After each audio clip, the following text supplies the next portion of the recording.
Bangla audio বই চ্যানেলের পক্ষ থেকে আপনাদের সবাইকে স্বাগত জানাচ্ছি আমাদের আজকের পরিবেশনায়। চলছে কিকিরা সিরিজের একটি গল্প। এর আগে দুটো পর্ব পাঠ করেছি, আজ পাঠ করছি তার তৃতীয় পর্ব অর্থাৎ শেষ পর্ব। গল্পটির নাম হলো রাজবাড়ির ছোরা। দুপুরে কিকিরা লাইব্রেরিতে যাননি, তারাপদও নয়। বিকেলে চন্দনকে নিয়ে বেড়াতে বেরোলেন কিকিরা, সঙ্গে তারাপদ। রাজবাড়ির চৌহদ্দিটাই ঘুরে দেখাচ্ছিলেন কিকিরা। সেটা কম নয়, উঁচু পাঁচিল দিয়ে চারপাশ ঘেরা, একটা মাত্র বড় ফটক, চারদিকে মস্ত মাঠ, বড় বড় গাছ সারি করে সাজানো, একপাশে ফুলবাগান, চৌকোনা বাঁধানো পুকুরটা পশ্চিম দিকে, তারই কাছাকাছি মন্দির। এ সব হলো মূল রাজবাড়ির বাইরে, মুখোমুখি। রাজবাড়িতে ঢোকার মুখে আবার এক মস্ত লোহার ফটক। অবশ্য রাজবাড়ির বাইরের দিকের ঘর, বারান্দা সবই দেখা যায়। বাইরের দিকটায় বাইরের মহল, রাজবাড়ির কাউকে বড় একটা দেখাও যায় না। বেড়াতে বেড়াতে চন্দন নানা রকম প্রশ্ন করছিল, কিকিরা জবাব দিচ্ছিলেন, তারাপদও কথা বলছিল। চন্দন বুঝতে পারছিল একসময়ে রাজবাড়ির শখ শৌখিনতা কম ছিল না, অর্থব্যয় হতো অজস্র। এখন পড়তি অবস্থা, যা আছে পড়ে রয়েছে, কারো কোনো দিকে চোখ নেই, অর্থও নেই।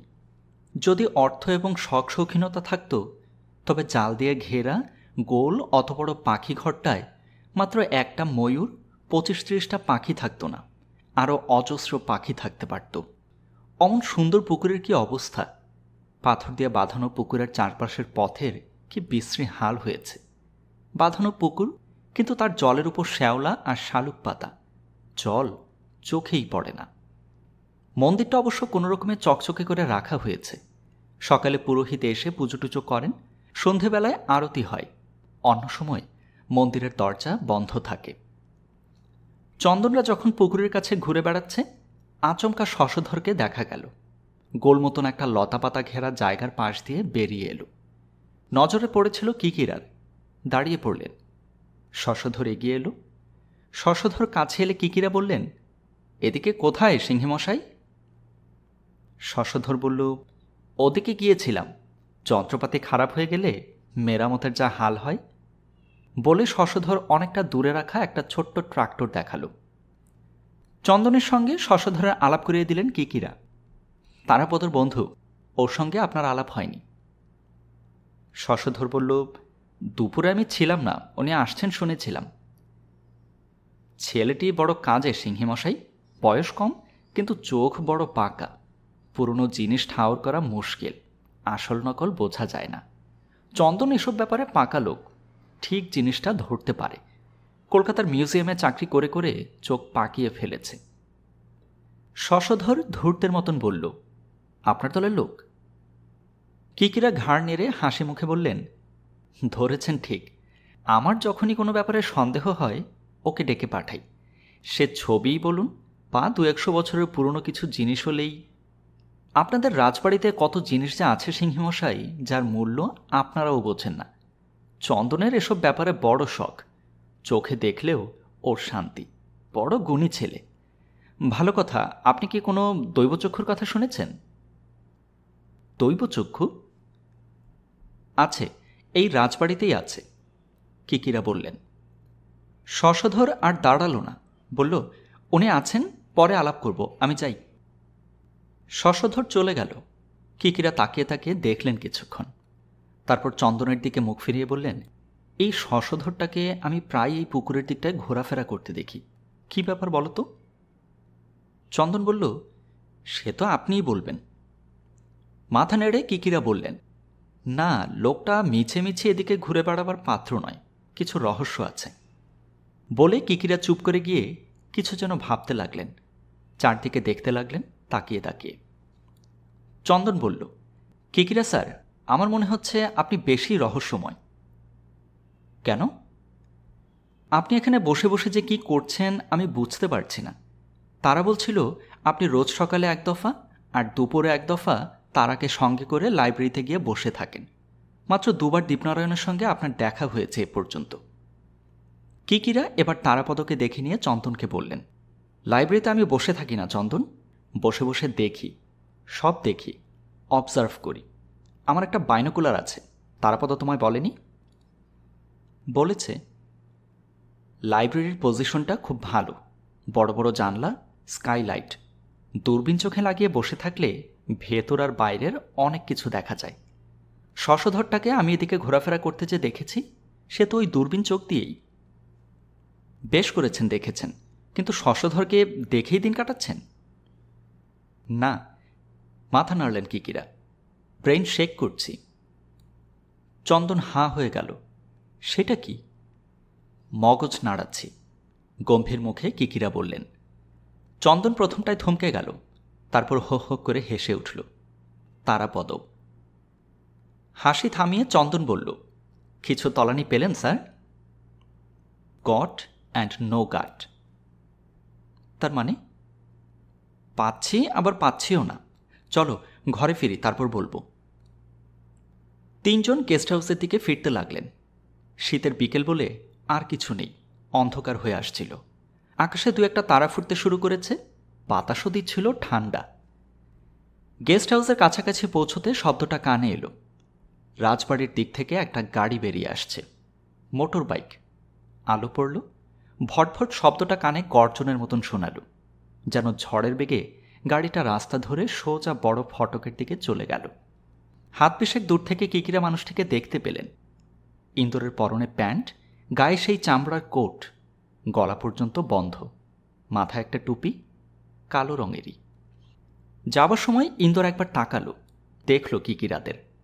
বড় ফটকের কাছে একটু দাঁড়াতে হলো ইন্দোরকে, বোধহয় ফটক খোলার জন্য। তারপর বেরিয়ে গেল। তার মোটর বাইকের শব্দ বাতাসে ভেসে থাকলো কিছুক্ষণ, শেষে মিলিয়ে গেল। কিকিরা বললেন, আজ কি হলো? এক সময়ে দুই অবতার? চন্দন কিছু বুঝল না, তারাপদও কথা বলল না। হাঁটতে হাঁটতে কিকিরা বললেন, ওই যে মানুষটিকে দেখলে চন্দন, ওর নাম ইন্দর। ও শুধু ভটভটি চালাতে পারে যে তা নয়, ওর অনেক গুণ। ঘোড়ায় চড়তে পারে, শিকার করতে পারে, কুকুর পোষে, আবার সার্কাসের রিং মাস্টারদের মতন খেলাও দেখাতে পারে। তবে বাঘ সিংহর নয়, কুকুরের। ও হলো দীপনারায়ণের কাকা ললিত নারায়ণের শ্বশুর বাড়ির লোক। এখানেই থাকে, বছর দশেক ধরে আছে। জয়নারায়ণের চেয়ে বয়সে ছোট হলেও জয়নারায়ণের খুব ঘনিষ্ঠ ছিল। লোকটাকে দিনের বেলায় দেখলে তুমি বুঝতে পারবে। 6 কিকিরার ঘরে বাতি জ্বালা হয়ে গিয়েছিল। কেরোসিনের টেবিল বাতি, দেখতে কিন্তু সুন্দর। সাদা ঘষা কাঁচের শেড পড়ানো, সরু মতন। চিমনিটা শেডের মাথা ছাড়িয়ে গেছে। গেস্ট হাউসে ঠাকুর চাকর থাকে সব সময়। সন্ধেবেলায় চা দিয়ে গেছে চাকরে। ঘরের দরজাটা খোলাই রেখেছিলেন কিকিরা। তারাপদকে দরজার কাছাকাছি বসিয়ে রেখেছিলেন, পাছে কেউ এসে আড়ি পাতে। মাঝে মাঝে তারাপদকে দরজার বাইরে গিয়ে দেখে আসতে হচ্ছিল আশেপাশে কেউ ঘোরাঘুরি করছে কিনা। কিকিরা তার সরু চুরুট ধরিয়ে নিয়ে বললেন, সমস্ত ব্যাপারটা এবার একবার ভালো করে ভেবে দেখা যাক, কি বলো? চা খেতে খেতে মাথা হেলালো চন্দন। কিকিরা বললেন আস্তে গলায়, সোজা কথাটা হচ্ছে এই, মাসখানেক আগে জয়নারায়ণ রাজবাড়িতেই মারা গেছেন। প্রথমে মনে করা হয়েছিল সেটা দুর্ঘটনা। দুর্ঘটনায় মারা গিয়েছেন জয়নারায়ণ। বাইরের লোক এই কথাটাই জানে, কিন্তু জয়নারায়ণের দাদা দীপনারায়ণের পরে সন্দেহ হয়েছে তার ছোট ভাইয়ের মৃত্যুর কারণ দুর্ঘটনা নয়, কেউ তাকে খুন করেছে, তাই না? চন্দন আরাম করে চায়ে চুমুক দিল, দিয়ে সিগারেটের প্যাকেট বার করল। কিকিরা বললেন, প্রশ্নটা হলো জয়নারায়ণকে কেউ খুন করেছে নাকি তিনি দুর্ঘটনায় মারা গিয়েছেন? যে মারা গিয়েছে তাকে আমরা চোখে দেখিনি। মানুষ দুর্ঘটনায় মারা গেলে তার পোস্টমর্টেম হয়, ডাক্তারেরা অনেক কিছু বলতে পারে। এখানে কোনোটাই হয়নি, কাজেই কিছু জানবার বা সন্দেহ করার প্রমাণ আমাদের নেই। তবু মানুষের মন মানতে চায় না, তার সন্দেহ বলো ধোঁকা বলো থেকে যায়। দীপনারায়ণের মনে একটা ঘোরতর সন্দেহ জন্মেছে, জয়নারায়ণকে কেউ খুন করেছিল। তারাপদ চন্দনের দেওয়া সিগারেট ধরিয়ে নিয়ে একবার উঠল, দরজা দিয়ে মুখ বাড়ালো, কাউকে দেখতে পেল না, ফিরে এসে বসল। কিকিরা চা খাচ্ছিলেন ধীরে ধীরে, বললেন, দীপনারায়ণের সঙ্গে কথা বলে আমি দেখেছি এরকম সন্দেহ হবার প্রথম কারণ রাজবাড়ির ওই ছোড়া, যার নাকি একটা আশ্চর্য গুণ আছে। কি গুণ তা তোমরা শুনেছ। ওই ছোড়া কাউকে অন্যায় কারণে খুন করলে ছোড়া থেকে রক্তের দাগ কিছুতেই যায় না। তাছাড়া দিন দিন ছোড়াটা ভোঁতা আর ছোট হয়ে আসে। চন্দন সিগারেটের ধোঁয়া উড়িয়ে বলল, গাঁজা।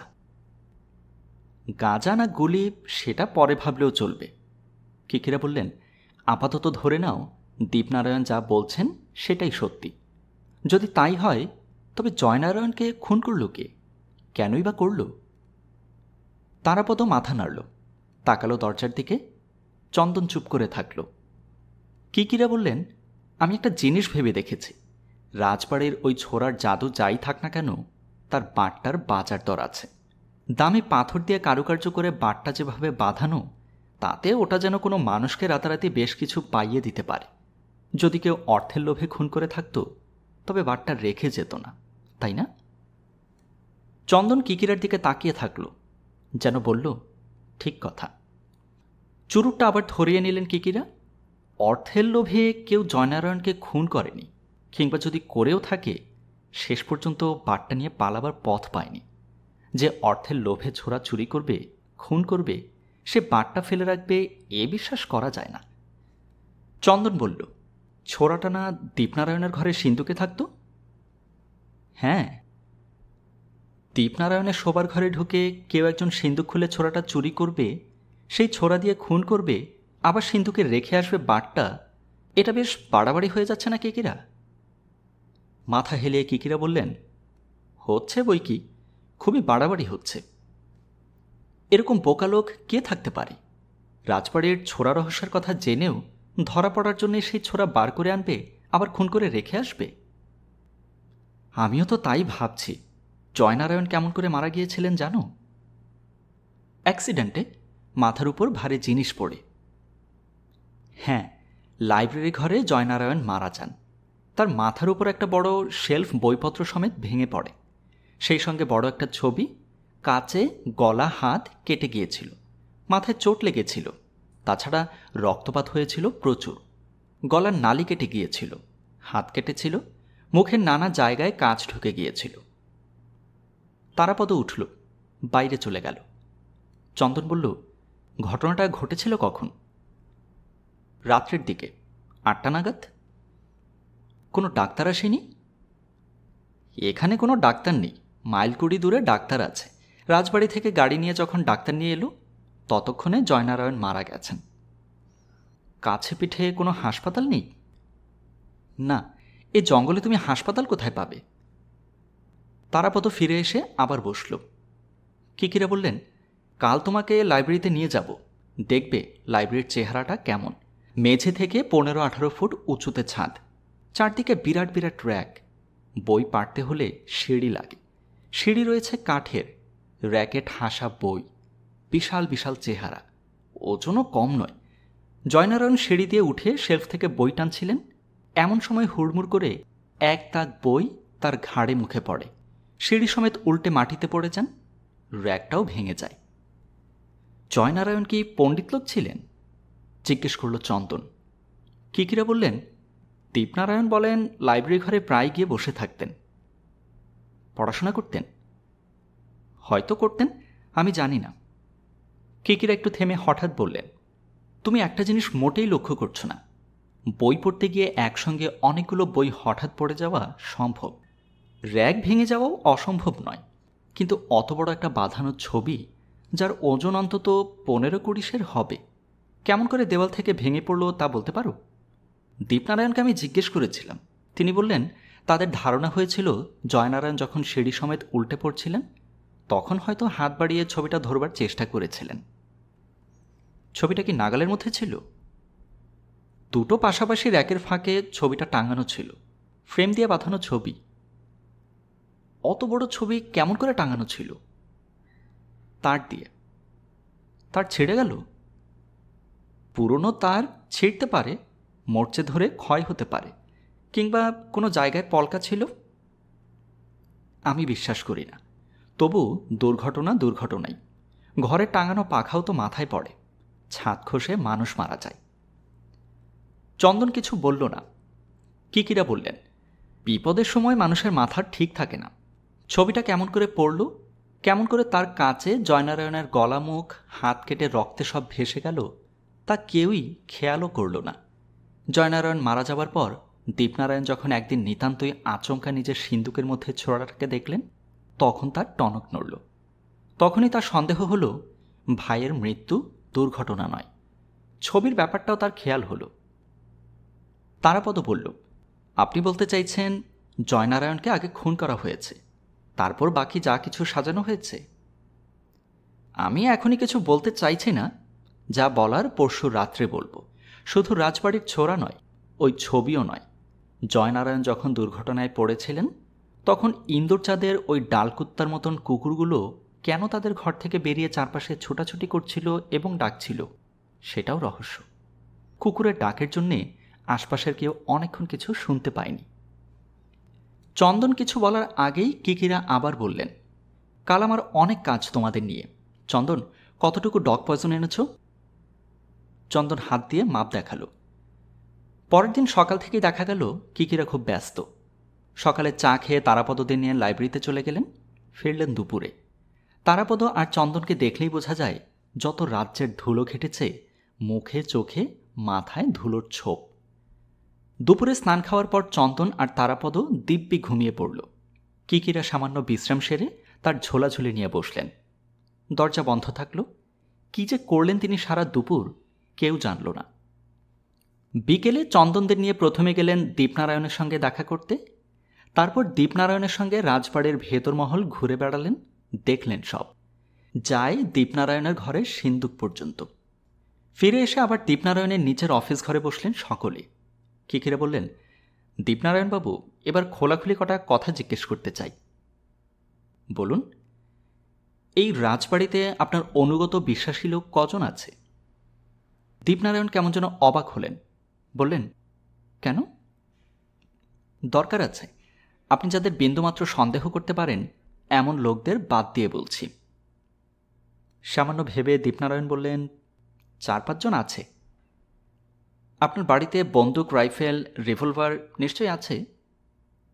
মাথা নেড়ে সায় দিলেন দীপনারায়ণ। কার কার আছে? আমার আর জয়নারায়ণের। কাকারও বন্দুক ছিল। কে কে বন্দুক টন্দুক চালাতে পারে আপনারা 3 জন বাদে? আমার ছেলেরা পারে, ইন্দুরও পারে। অন্য কোনো মারাত্মক অস্ত্র আছে? পুরনো কিছু অস্ত্র ছিল, কৃপান বল্লম গোছের। সেসব কোথায় পড়ে আছে কেউ ব্যবহার করে না। কিকিরা একটু চুপ করে থেকে বললেন, রাজবাড়িতে কাঠের মিস্ত্রি আছে কেউ? কাঠের মিস্ত্রি? কেন? কেউ নেই? আছে। তাদের মধ্যে একজনকে কাল আমার একটু দরকার, সকালের দিকে। আর আপনার বসার ঘরে উঁচু গোল হালকা একটা টেবিল দেখেছি, ওটাও দরকার। দীপনারায়ণ অবাক হয়ে বললেন, কাঠের মিস্ত্রি, টেবিল, এসব নিয়ে কি করবেন আপনি? কিকিরা মজার মুখ করে বললেন, ম্যাজিক দেখাবো। ম্যাজিক? আপনি তো জানেন আমি ম্যাজিশিয়ান, কিকিরা দি ওয়ান্ডার। কিকিরা হাসতে লাগলেন। দীপনারায়ণ বিরক্ত বোধ করলেও মুখে কিছু বললেন না।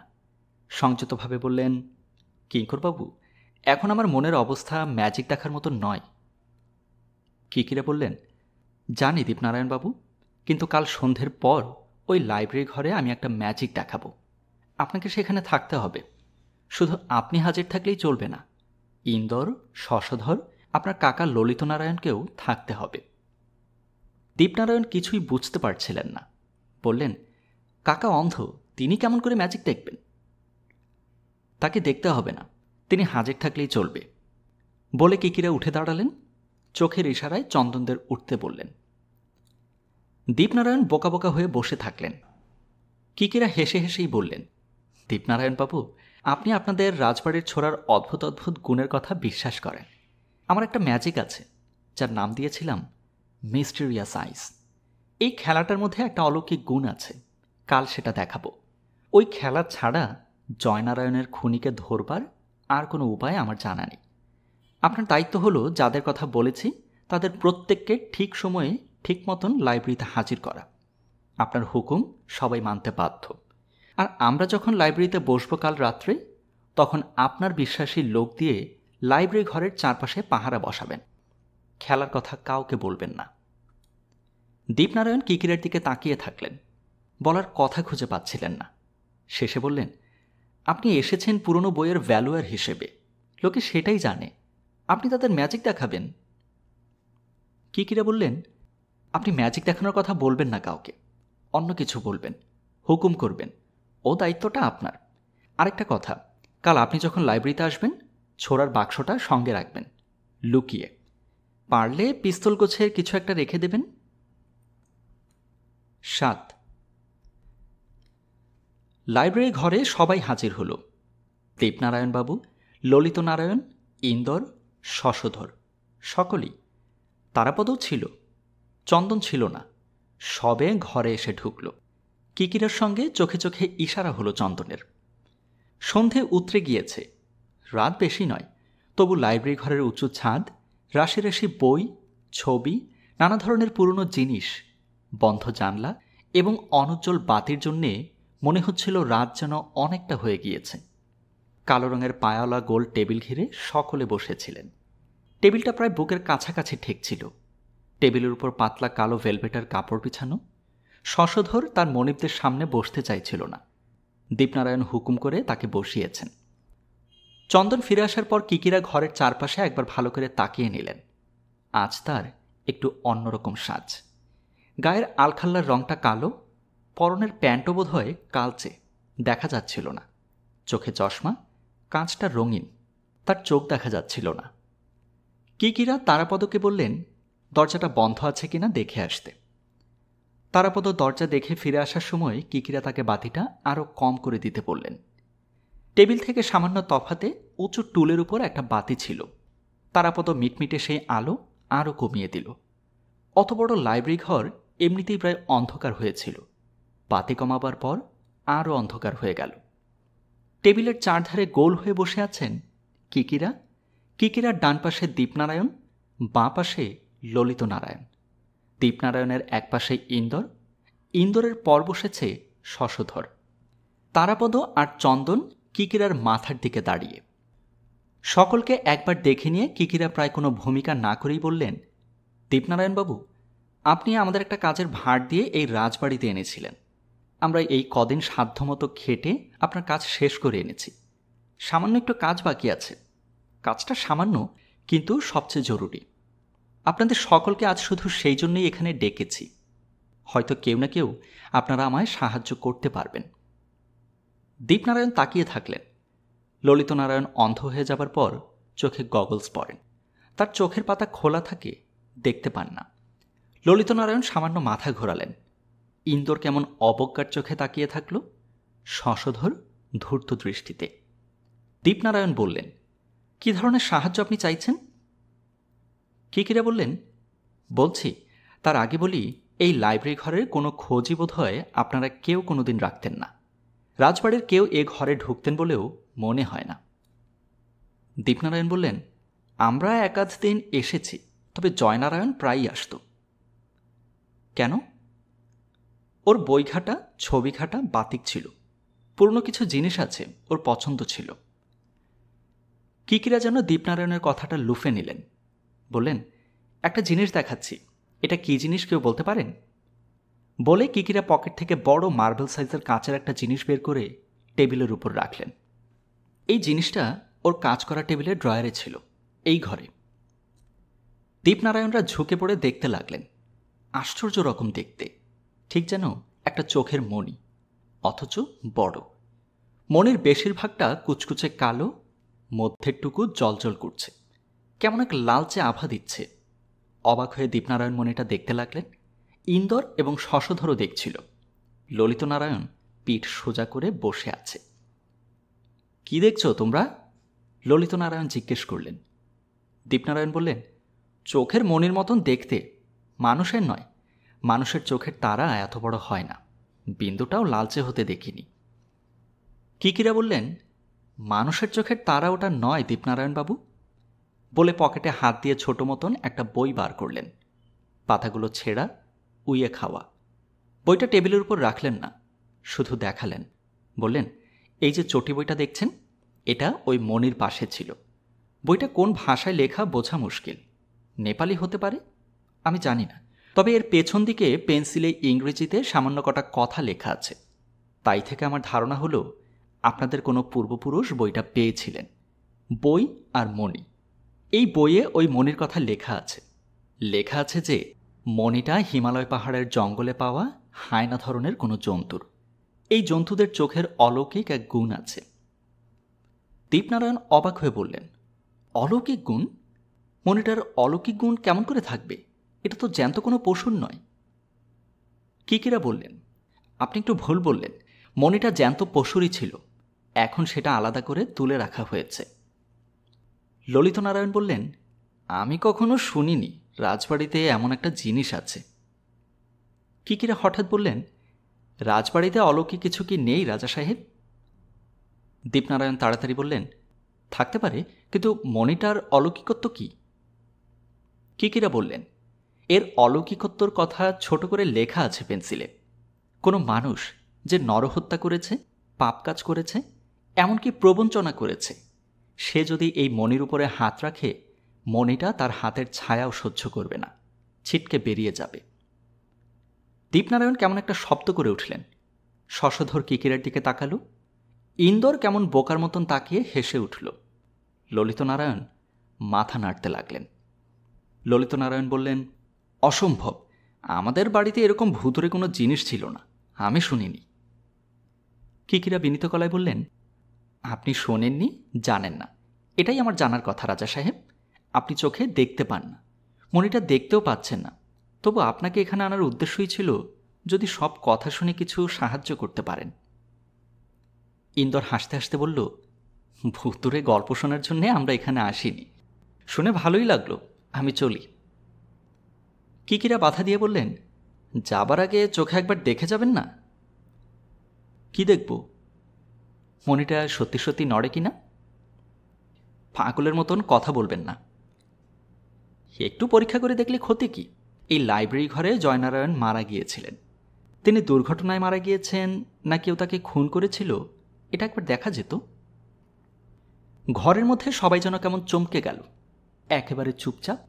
শশধর আর ইন্দর কিকিরার দিকে অপলকে তাকিয়ে। চমকটা কেটে গেলে দুজনেই যেন জ্বলন্ত চোখে কিকিরাকে দেখতে লাগল। ইন্দর বলল, খুন? কে বলল? কিকিরা বললেন, বলার লোক আছে। ক্ষেপে উঠে ইন্দর বলল, খবরদার, আবার যদি ও কথা শুনি জিপ টেনে ছেড়ে ফেলব। রাজবাড়ির বদনাম করতে এসেছেন আপনি? কিকিরা বললেন, না, আমি রাজা দীপনারায়ণের কথায় এসেছি। ইন্দর অধৈর্য হয়ে চেঁচিয়ে উঠল, ননসেন্স, আপনার সাহস দেখে আমি অবাক হচ্ছি। বলে সে দীপনারায়ণের দিকে তাকালো। আপনি কোথা থেকে একটা ইডিয়েট পাগলকে ধরে এনেছেন? ওকে তাড়িয়ে দিন, কথা বলতে জানে না। দীপনারায়ণ গম্ভীর গলায় বললেন, বসো, চেঁচামেচি করো না। উনি যা বলছেন সেটা আমিও বিশ্বাস করি না, কিন্তু যা বলছেন সেটা পরীক্ষা করে দেখতে ক্ষতি কিসের? মনেটা যদি বাজেই হয়, বাজেই থাকবে, নিশ্চয়ই নড়বে না। শশধর বলল, রাজা সাহেব, আপনি ওর কথা বিশ্বাস করছেন? দীপনারায়ণ কোনো জবাব না দিয়ে কিকিরাকে বললেন, কেমন করে হাত রাখবো আপনি বলুন। কিকিরা নিজের ডান হাত মনিটার উপর বিঘতখানেক উঁচুতে তুলে রাখলেন। মনিটা স্থির হয়ে থাকল, নড়ল না। দীপনারায়ণ বললেন, আমি রাখছি। দীপনারায়ণ মনির উপর হাত রাখলেন উঁচু করে, নড়ল না। নিঃশ্বাস ফেলে দীপনারায়ণ বললেন, ইন্দর, তুমি রাখো। ইন্দর যেন ঘামতে শুরু করেছিল। তার মুখ কঠিন, শক্ত চোখে কিকিরার দিকে তাকালো। বলল, বেশ, আমি হাত রাখছি। যদি দেখা যায় মনিটা নড়ল না, ওই লোকটাকে আমি দেখে নেব। ইন্দর যেন রাগের বশে টেবিলে হাত দিয়ে মনিটা তুলে নিতে যাচ্ছিল। কিকিরা হাত ধরে ফেললেন, বললেন, না না, ছবেন না, ওপরে হাত রাখুন, আমরা যেভাবে রেখেছি। ইন্দরের হাত কাঁপছিল, ডান হাতটা সে তুলে রাখল। খুবই আশ্চর্যের কথা, মনিটা এবার নড়তে লাগলো ধীরে ধীরে। ইন্দর অবাক, তার চোখের পাতা পড়ছে না, মুখে আতঙ্ক। হাতটা সে সরিয়ে নিল অন্য পাশে। চোখের মনিটাও গড়াতে গড়াতে তার হাতের দিকে চলে গেল। আবার হাত সরালো ইন্দর, মনিটাও গড়িয়ে গেল। আচমকা খেপে উঠে ইন্দর চেঁচিয়ে উঠল। প্রায় লাফ মেরে গলা টিপে ধরতে যাচ্ছিল কিকিরার। চন্দনও পেছন থেকে ঝাঁপিয়ে পড়ল। দীপনারায়ণ হাতের ঠেলা দিয়ে ইন্দোরকে বসিয়ে দিলেন। বললেন, গোলমাল করো না, বসো। বলে পকেট থেকে রিভলভার বার করে সামনে রাখলেন, হাতের কাছে। ইন্দোর রিভলভারের দিকে তাকালো। তার মুখ রাগে, ক্ষোভে, ভয়ে, উত্তেজনায় কেমন যেন দেখাচ্ছিল। ইন্দোর থামল না, চেঁচিয়ে বলল, আপনি আমাকে খুনি বলতে যাচ্ছেন? কোথাকার একটা উন্মাদ! দীপনারায়ণ ধমক দিয়ে বললেন, চুপ করো। কিকিরা শশধরের দিকে তাকালেন। শশধর ভয় পেয়ে গিয়েছিল। তার ধূর্ত চোখে আতঙ্ক। কোনো উপায় নেই। শশধর যেন সাপের ফনার দিকে হাত বাড়াচ্ছে এমনভাবে হাত বাড়ালো। তার হাত কাঁপছিল থরথর করে। মণিটা এবারও নড়তে লাগল, গড়িয়ে গেল। শশধর যেদিকে হাত সরায় সেদিকে গড়িয়ে যায় মণিটা। ভয়ে শব্দ করে হাত সরিয়ে নিল শশধর। চোখ যেন ভয়ে ঠেলে বেরিয়ে আসছে। দীপনারায়ণের দিকে তাকিয়ে বলল, রাজা সাহেব, আমি নির্দোষ, আপনি বিশ্বাস করুন। দীপনারায়ণ কোনো কথা বললেন না, রিভলভারের উপর হাত রাখলেন। কিকিরা তার বাঁ পাশে বসা ললিতনারায়ণের দিকে তাকালেন। বললেন, ললিতনারায়ণবাবু, আপনি কি একবার হাত রাখবেন? ললিতনারায়ণ বিন্দুমাত্র উত্তেজনা দেখালেন না। বললেন, রাখব। আপনার সামনেই টেবিল, হাতটা সামনের দিকে একটু বাড়িয়ে দিন। ললিতনারায়ণ বাঁ হাতটা বাড়িয়ে দিলেন। মণিটা ঠিক ওপরেই হাত রাখলেন না ললিতনারায়ণ, অথচ সামান্য সময় মণিটা স্থির থেকে পরে তার হাতের দিকেই গড়িয়ে আসতে লাগল। দীপনারায়ণ দেখছিলেন। কিকিরা ললিতনারায়ণকে হাত সরাতে বললেন। ললিতনারায়ণ হাত সরালেন, মণিটাও সরে এলো। টেবিলের চারদিকে হাত ঘোরাতে লাগলেন ললিতনারায়ণ। মণিটাও গড়াতে লাগল। হঠাৎ বাঁ হাত উঠিয়ে নিয়ে ললিতনারায়ণ ডান হাত দিয়ে কিকিরার বাঁ হাতে চেপে ধরলেন। তারপর হেসে উঠে বললেন, এসব জোচ্চুরি কতদিন ধরে চলছে, হাত হঠাও। কিকিরা বিন্দুমাত্র অপ্রস্তুত হলেন না। বাঁ হাতটা সকলের সামনে মেলে ধরলেন। বললেন, দীপনারায়ণবাবু, আপনার কাকা জচ্চুরিটা ঠিকই ধরেছেন। আমার এই হাতে একটা শক্তিশালী চুম্বক ছিল, আর ওই কাঁচের মার্বেলটার তলায় লোহা দেওয়া আছে। এই ভেলভেটের তলায় যা আছে সেটাও পাতলা কাঠ। কোনো সন্দেহ নেই এটা ম্যাজিকের খেলা, ধাপ্পা। কিন্তু রাজা সাহেব, আপনার অন্ধ কাকা কেমন করে আমার হাত নাড়া বুঝলেন সেটা একটু ভেবে দেখুন। আপনারা কেউ একবারও সন্দেহ করেননি আমার বাঁ হাত নিচে ছিল, টেবিলের তলায়, এবং বাঁ হাতে চুম্বক ছিল। আপনার অন্ধ কাকা কেমন করে সেটা লক্ষ্য করলেন? আমি একবারও তার পা ছুঁইনি। তার যদি দৃষ্টিশক্তি না থাকতো, তিনি কিছুতেই এই অন্ধকারে আমার হাত নাড়া দেখতে পেতেন না। উনি আগাগোড়াই এটা লক্ষ্য করেছিলেন এবং আমার জচ্চুরি ধরবেন বলে ডান হাত না বাড়িয়ে বাঁ হাত বাড়িয়ে দিয়েছেন। উনি কি বাঁ হাতে কাজ করতে অভ্যস্ত? তা নয়, আগেই আমি সেটা লক্ষ্য করে নিয়েছি। ললিতনারায়ণ অন্ধ নন, অন্ধ সেজে রয়েছেন। কে বলল আমি অন্ধ নই? ললিতনারায়ণ বেপরোয়াভাবে বললেন। কিকিরা বললেন, আপনি যে অন্ধ নন সেটা আজ স্পষ্ট হলো। আরও যদি শুনতে চান তাহলে বলবো। আমি দূরবীন তাক করে আগেই একদিন দেখেছি আপনি আপনার মহলে ছাদে দাঁড়িয়ে কোনো চিঠি বা কাগজ পড়ছিলেন। তখনই আমার সন্দেহ হয়েছিল। আজ তা প্রমাণিত হলো। আপনি যথেষ্ট চালাক। সন্দেহ এড়াবার জন্যে আগে থেকেই অন্ধ সেজেছেন। কিকিরা চেয়ার সরিয়ে উঠে দাঁড়ালেন। ঘরের মধ্যে এক অদ্ভুত অবস্থা। দীপনারায়ণ চমকে উঠেছিলেন। তারাপদ আর চন্দন কাঠ হয়ে দাঁড়িয়ে। ইন্দোর যেন কোনো ভূত দেখেছে সামনে। শশধর কাঁপছিল। দীপনারায়ণ রিভলভারটা তুলে নিলেন। কেউ কোনো কথা বলছিল না। ললিতনারায়ণ চোখের গগলস খুলে ফেললেন। বয়স হলেও তার চেহারা এখনও মজবুত। চোখ দুটি তীব্র দেখালো। বললে, জয়কে কেউ খুন করেনি, সে অ্যাক্সিডেন্টে মারা গেছে। কিকিরা বললেন, খুনের প্রমাণ আছে। কি প্রমাণ? দীপনারায়ণবাবু, ছোড়ার বাক্সটা একবার দেবেন। দীপনারায়ণ চেয়ারের তলায় ছোড়ার বাক্স রেখেছিলেন। সতর্ক চোখ রেখে বাঁ হাতে বাক্সটা তুলে দিলেন, চাবিও। কিকিরা বাক্সটা নিলেন, চাবি খুলে ছোড়ার বাটটা বার করলেন। বললেন, এর ফলাটা কে খুলে নিয়েছে ললিতনারায়ণবাবু? ছোড়ার বাটটা আপনি চুরি করেও আবার সিন্ধুকে রেখে এলেন কেন? ললিতনারায়ণ চুপ, দুহাতে মুখ ঢাকলেন। অনেকক্ষণ পরে বললেন, ছোড়াটা আমার ঘরে যে কদিন ছিল আমি ঘুমোতে পারতাম না সারা রাত। ভয় করত, দুঃস্বপ্ন দেখতাম। জয় আমার পাশে পাশে যেন ঘুরে বেড়াতো। তাছাড়া ইন্দোর আমায় শাসাচ্ছিল। বলছিল ছোড়াটা তাকে দিয়ে দিতে, বিক্রি করে সে আমায় অর্ধেক টাকা দেবে। আমি ওকে বিশ্বাস করতাম না। ছোড়ার বারটা পেলে ও পালাবে। কোনো উপায় না দেখে, মাথা ঠিক রাখতে না পেরে বাক্সটা আবার দীপনারায়ণের সিন্ধুকে রেখে আসি চুরি করে। আমার পাপ আমি স্বীকার করে নিচ্ছি। ললিতনারায়ণের দু চোখের তলা দিয়ে জল গড়িয়ে পড়তে লাগল। ফুঁপিয়ে ফুঁপিয়ে কাঁদছিলেন মানুষটা। গল্পের সমাপ্তি এখানেই। এতক্ষণ আপনারা শুনছিলেন বাংলা অডিও বই চ্যানেলের পরিবেশনায় বিমল করের সৃষ্টি কিকিরা সিরিজ থেকে একটি গল্প। গল্পটির নাম রাজবাড়ির ছোড়া। 3টি পর্বে বিভক্ত হয়ে পুরো গল্পটি আপলোড হলো। নতুন কোনো গল্প শোনানোর আগাম আমন্ত্রণ জানিয়ে আজকের মতো বিদায় নিচ্ছি। সবাই ভালো থাকবেন।